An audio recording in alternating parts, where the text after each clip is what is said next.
বন্ধুরা দেখো, আমি এখানে ঝিঙে পোস্ত করছি নিরামিষ। তো ঝিঙে পোস্ত রেসিপিটা তোমাদের যদি ভালো লাগে থাকে, একটা করে লাইক শেয়ার কমেন্ট করে, আর অবশ্যই আমার ভিডিওটা এই চ্যানেলটা সাবস্ক্রাইব করে রাখো, আর নতুন নতুন ভিডিও তোমরা দেখতে পাবে। নমস্কার বন্ধুরা, তোমরা সবাই কেমন আছো? আশা করি সবাই ভালো আছো। তো আমিও ভালো আছি। প্রতিদিনের মতন আজকে একটা নতুন রেসিপি নিয়ে চলে এসেছি। আজকে রেসিপিটা যদি তোমাদের ভালো লেগে থাকে, একটা লাইক শেয়ার কমেন্ট করো, আর অবশ্যই আমার চ্যানেলটা সাবস্ক্রাইব করো, আমার পাশে থাকো। তো চলো আজকে কি রেসিপি তোমাদেরকে দেখাই। আজকে আমি বানাবো ঝিঙে পোস্ত। তো ঝিঙে পোস্ত বানানোর জন্য কি কি নিয়েছি দেখো। এখানে পোস্ত নিয়ে নিয়েছি, এখানে একটা আলু নিয়ে নিয়েছি, আর এখানে দেখো ঝিঙে নিয়ে নিয়েছি। তো চলো কিভাবে ঝিঙে পোস্ত বানাবো, তোমরা আমার ভিডিওটা প্রথম থেকে লাস্ট পর্যন্ত অবশ্যই দেখতে থাকো, খুব ভালো লাগবে। আর চলো আমি ঝিঙে আলুটা কেটে নিই, তারপর তোমাদের সাথে দেখা হবে।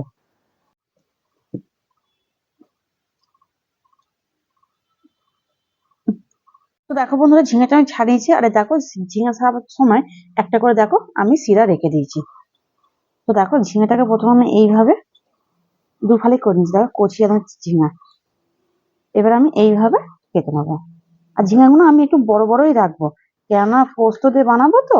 একটু বড় বড় রাখলে তাহলে বোঝা যাবে, আর ছোট ছোট করলে কি হতো একদম আলুর সঙ্গে পোস্তর সঙ্গে মিশে যাবে, তো বোঝাই যাবে না যেখানে ঝিঙা দিয়েছি বলে।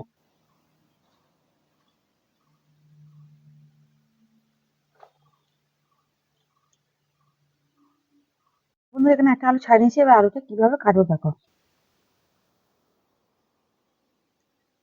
তো আলুটা এরকম গোল গোল করে দেবো, এরকম গোল গোল করে।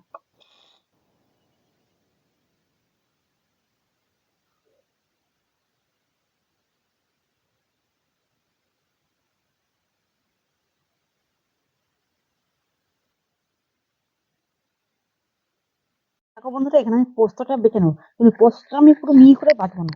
একটু একটু দেখো এরকম গোটে গোটে থাকবে, এরকম ভাব পোস্তটা আমি বেটে নেবো। তো চলো আমি পোস্তটা বেটে নিই, তারপর তোমার সাথে দেখা হচ্ছে।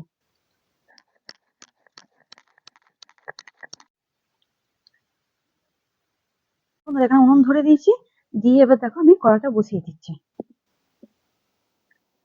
আর এখানে কিন্তু আমি যে ঝিঙে পোস্তটা করব সাদা তেলে। তো দেখো এখানে আমি সাদা তেলটা দিয়েও দিচ্ছি, দিয়ে একটু ভালো করে গরম করে নেবো। গরম হোক, তারপর তোমাদের সাথে দেখা হচ্ছে। এখানে তেলটা গরম হয়ে গেছে, এবার এখানে দিচ্ছি দেখো জিরের ফোড়ন, জিরে আর দুটো দেখো শুকনো লঙ্কা। তো দেখো জিরে গুলো ভাজা হয়ে গেছে, শুকনো লঙ্কাটাও ভাজা হয়ে গেছে। আমি এখানে প্রথমে দিয়ে দেবো দেখো, এখানে একটা আলু কেটে রেখে দিয়েছি, এবার আলুটা দিয়ে দেবো।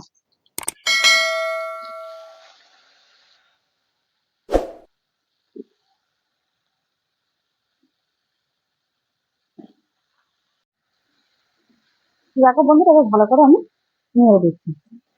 এবার এখানে পরিমাণ মতো একটু নুনও দিয়ে দেবো। তো দেখো বন্ধুরা, এখানে পরিমাণ মতো আমি নুনও দিয়ে দিচ্ছি। তো বন্ধুরা এখানে আলুটা ভাজা হয়ে গেছে, এবার দেখো আমি এখানে ঝিঙেটা দিয়ে দেবো।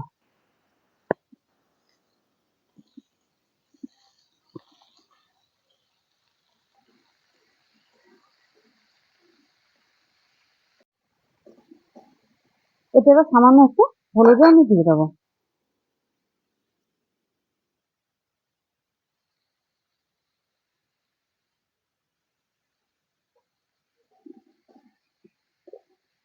চলো এবার ঝিঙেটা ভালো করে একটু আমি ভেজে নেবো।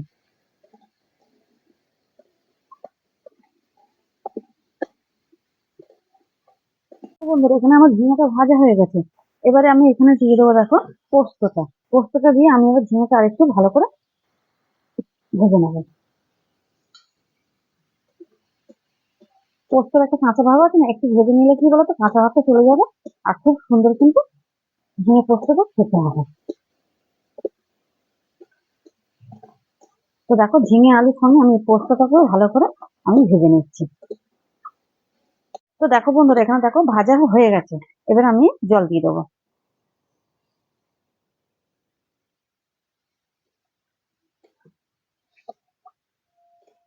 তো চলো তরকারিটা হোক, তারপর তোমাদের সাথে আবার দেখা হচ্ছে। তো দেখো বন্ধুরা, এখানে আমি আবার পরিমাণ মতো নুন একটু দিয়ে দিলাম।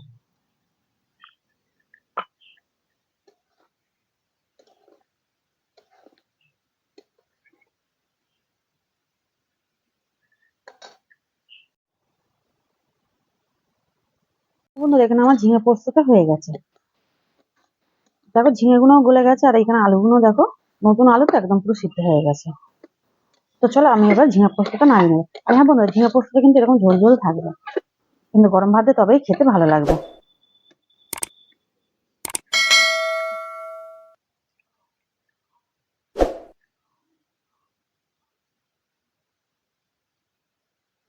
তো বন্ধুরা আমার এখানে দেখো ঝিঙে পোস্ত রেডি হয়ে গেছে।